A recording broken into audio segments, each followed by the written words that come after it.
Ole chibel effect ule kan lo de ta a voin chu a video tu le chu kan nei kha ta kan boi ve thina video han lak zung zung ka hi a har sa ve a shit anen chi kan nia kholum nen a boi khak ve thina han lak ne leute chuan video kan on da kha ta ni chuani alu buk to khop maya sampo met thei tu ngai la man rem chana chuanin I voin chu momo kha asiam dan karon tilang to a khami momo asiam dan karon ti lan kan siam vek nu kan clip vek to nu kha lati danglam le dan karon tilang do ni I crunchy momo kan tia arama tuisi I khami momo minsa mang thau si khan achi dang seta ti dan lak dan theo kan soyang tui si chi sang chi dang set I hlok pui thei tura I siam dan kha aron tilang le don ni chu crunchy momo kan tia chu tianga asiam nan chu kan tilang ang ole chuanin hei hi corn flour ania chuan meida chuanin black pepper thing marcha ka ti kha chuanin hei hi chicken powder ania chuanin dania ani hei hi chuan gg paste nen kan tianga I artui hi hei kan bang bok don ni chuanin atir bera chuan I lang thei tur angai la artui pum khat ka manga chuanin artui thanga ti le nam khan ginger garlic paste hemi fian te chan ve ani he hi fian te chan ve kapola chuanin chicken powder hemi anglo tiang ang khat khan ta ni kapola chuanin hei black pepper he tiang za thau ni kho chicken powder nen za deuh rang thawa kapol le a chuanin dania kapola chuanin red ngor olok so red color robot red color olok ya red color han pot lenga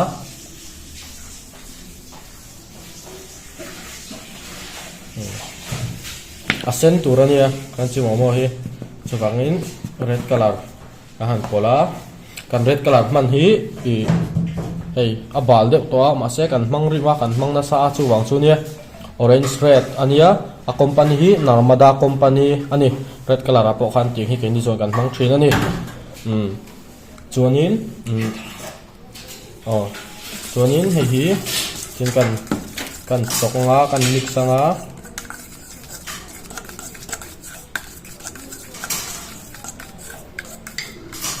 chuanin Robert vinegar le lai thamlo lak te lisin ka video la tori kalawin englo lok lo lutuka tlem chon she thim ka ngai deu ni ka rilu alan vele ka dile deu thut thina hei hi light soy sauce ania fiente ni angvel ani tikhan chuanin vinegar kapol le a fiente khat thing lo deuh hlek tur fiente chan veng vel chuanin hei hi meida khani ta chuan meida zat thau kha corn flour han pol le a chuan chu tian kan chaw fina hei tian uluk kewin te kan chokanga chuan hei hi tian ai mix kha em turani ti hian a sauce kan siam ta hei uluk dem kan chaw fin vek anga chuan a sauce kan siam mang hian ta hian momo kan eng lo sa kha kan ti lenga chuan bread crumbs te pawh an la mang don ni karon tilang zel thei tur anga yang ti khuanin ramen ha an tak ta buổi thác về đấy là mặc về đấy phiền chịu hết tiền kêu cán xiêm lạc lại hiện tiền order đằng hi anh làm ống tập xí ra thì anh mặc về khúc mấy ạ một vật quay lại kêu mặc tất cả này làm phim được không tiền ramen ami tu reng lo kha i kan chumai min lu tu ka chum tu ra ni lo ni chunin he na ma hian hei làm phim được không cái đồ french fries lo fry me ka ta ka cái gì này hei tun tum chu surprise kan dor dokan i kan da dan kitchen chung bi kan da dan te kan lo thak ve to ta hei tun tum chu tu na hon thil kat na te khawm dei ta hei tian he na ma hian ai siam na lam pang nhưng mà cả lâu rồi ta hết cả sắp theo khẩu ta xuất tận nó bắt tận xuất tận thêm việc khăn lâu ta đủ chuanin he na ma hian tel i thil fry nga yang chi yang te thil chum nga yang te kha he la mai hei robot ta hian te na vil reng ta ma hian i lb a ania ma hi chuanin hi biryani tur ania onion kan julian ke wa tiền hei bela hei hi kan bel hi alien thania englo ar ho kel sakan na thir bel ai kha chon te khet ta hei hi alara khatiang te kha chunin hei hi biryani tur ani kan ti to kha tian gi in kan to sa azo nuwa te khan siam tui man tura sai nei ngai tai la tuna hian dal sarile minute somnga le pathum ani chu kan tun din mun ni chon hena mai ar tu thum te tui tam tak me te lo chu nge um zia ni hei tui tam ro tui sia ar tu tem sia um zia kan kha phalo ni chon hela mai han ten shetan nge khoi don mix noodles turania hu tela garlic toast muya chuanin artui ataka tu kan hu thei theuwa kan get koi al sang ania asir vel te tikhian yo phavek me hei Chinese burner pa ha chu om ve thin khop mai kan man tura hian chuanin chau veg le chau wa kha taka ena she omang em ok khoi chena sa khop maya camera leking a tingem kha thiam thei mia lo ni chu do thak chu ka ngai ni chuanin chi ajino black pepper ti ho lang te dark soy sauce te kan soi jing to kha ho ha pola chuanin tena mix ta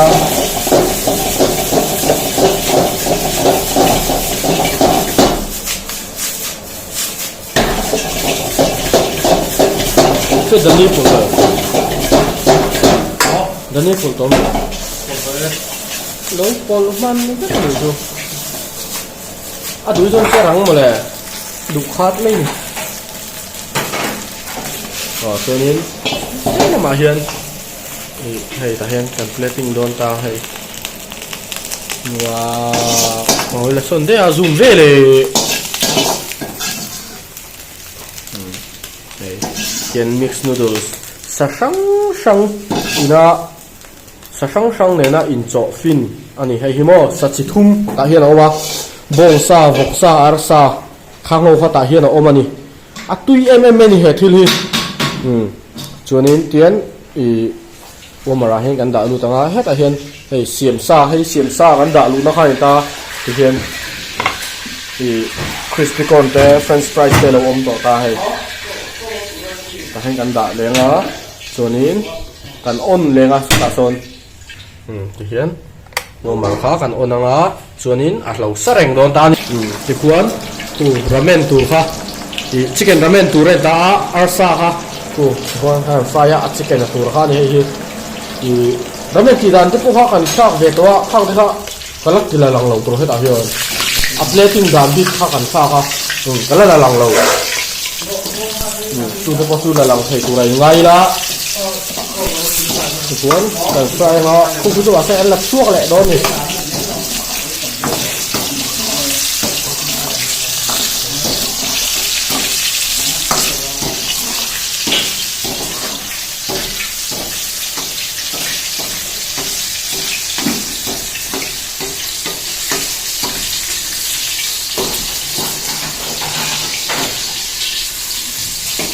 sang ni don atrakna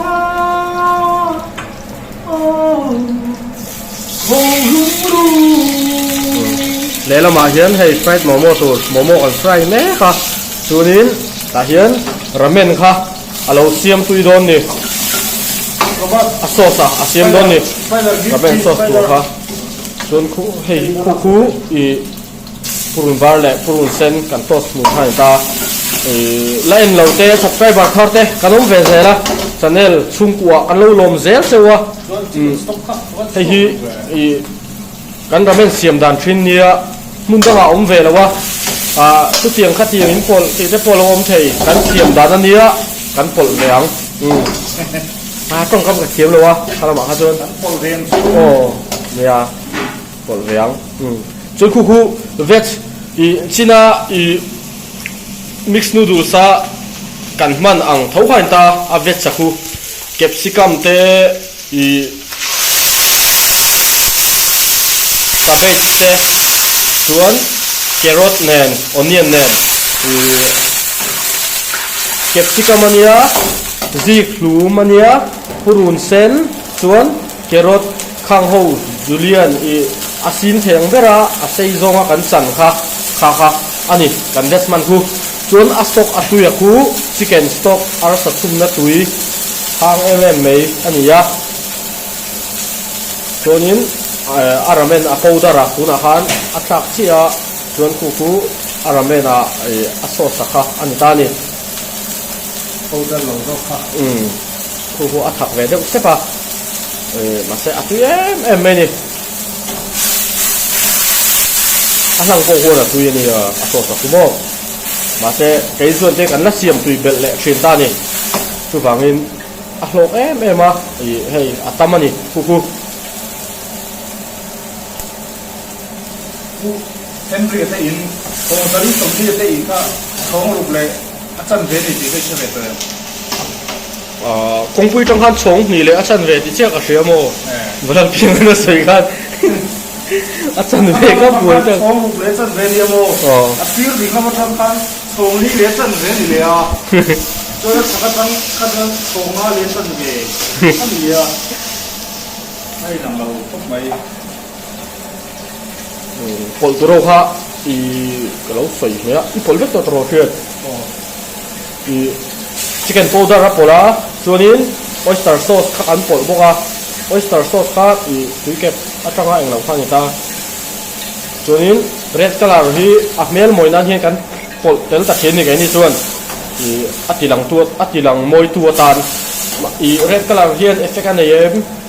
ki te kha zo na om thina taksa effect an ei ngai lo red color hian i khoi chuan i kuta senanga i ani chuan i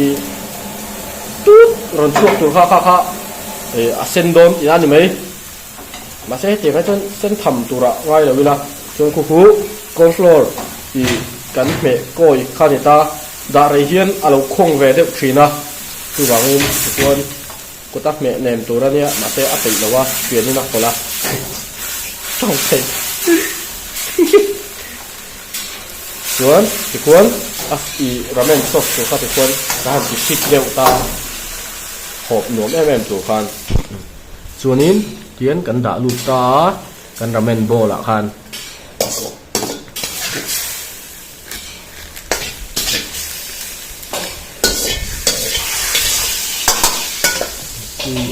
em mai ni portion pot tok khop mai hi portion tok taka siama da thei hi ai siam thiam ti na ni atu yem ti ngot te khan ni thin lowa khuan ahma kha chon asira khan i half moon shape khan kan da be thin ta ma se tu na chon alaya tiang han da be to ta hei to cha full moon shape in ati moi ve em mai ni chuan lo en zelula asa kan da dan te po ha danglam vele zela ole son i asa kha so son chicken powder te an pola asa po kha arsa po kha atui ve to te lu nen te son kan siam tui bel le thin ni ke ni chuan dor dang po na te ve sinem kan se lawa siat lo kha chu ba soi ngot tu thum lo chu bang chun ke ni chuan ti tong kom kha ka mang me chin ta ni kha me kha chu ba se kem tang tu ra ngai tai la en kan ni e kan ti na lam ani lawa tiang ve chu ni chuanin tian ar sa kha an han tian a siam tui to sa kha ka ke ni ta chuan he lama hian tian ka han kat sina heti om mi chuan fok te po khan zu kholila amal te kha thei mum mai kha alo nom don ta ni tuna mui vela loin loi sen tan po khan han mum wal thok kharem ve to don ta ti na ni chu in chelo thei sia alen deuh kha chuan hei moi hlai taka han se tlak ve me te kha amoi nai lo thina ka sai tem lo moi hlai taka se tlak amoi nai chu dik thei che lawa alo nuam lo thina ki me ang teng jong chuan khang khan ki jong hian kan han da ta ani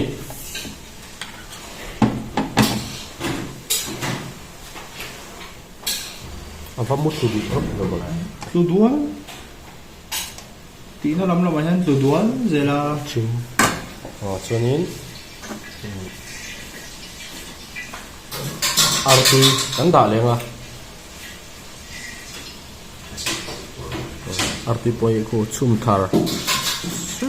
mai ne ko achung mu pok ko artui chum thar lim he chu achung mu te poi eng ka me a hian a hriat big em mai ne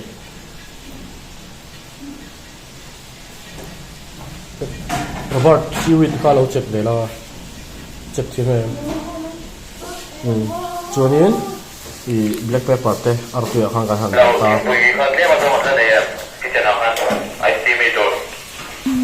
ole chuanin hian kan da ta hi zali le ti man ania atui em a hloka por pui thei bok ani ole kan lo le ti ta eng lo kha ten a sauce kha kan siam zo to ta ni chuanin hi momo khan ta a sauce khan tin kan chiang a ku thia a fai ve ka ku thi te nom lo ni ka sil fai ve ka glove hi kan nei rem chang lo thina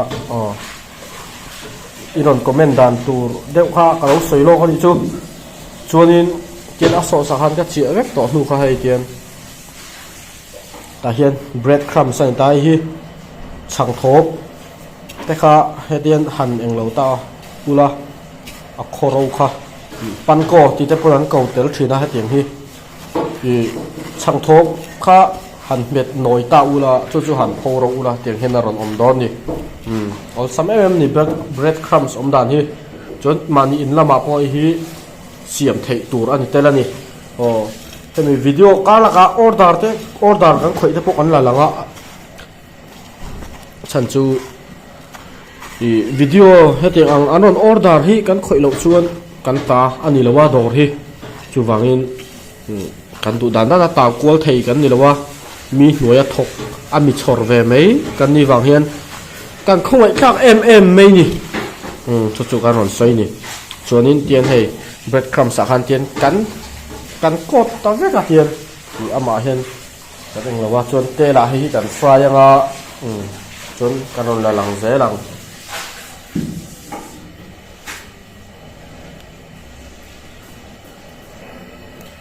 ole ti chuanin tel kha alo sa to ta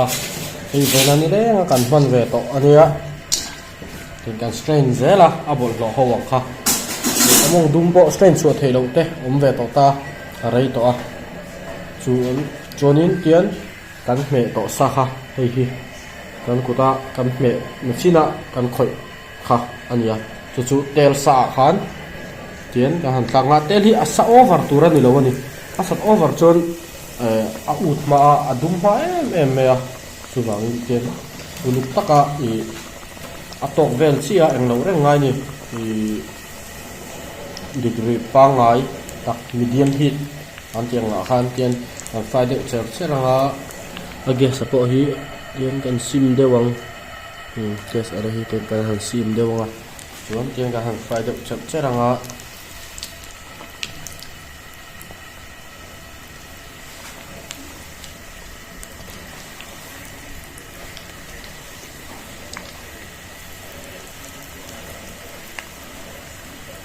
momo hi kan steam min so to sa kha ania ti hian a chung sa tu nei han tian kan lo le vek ta a chunga bo ten anu don ta chuanin ti han ti chungin lo zo khle la der me tian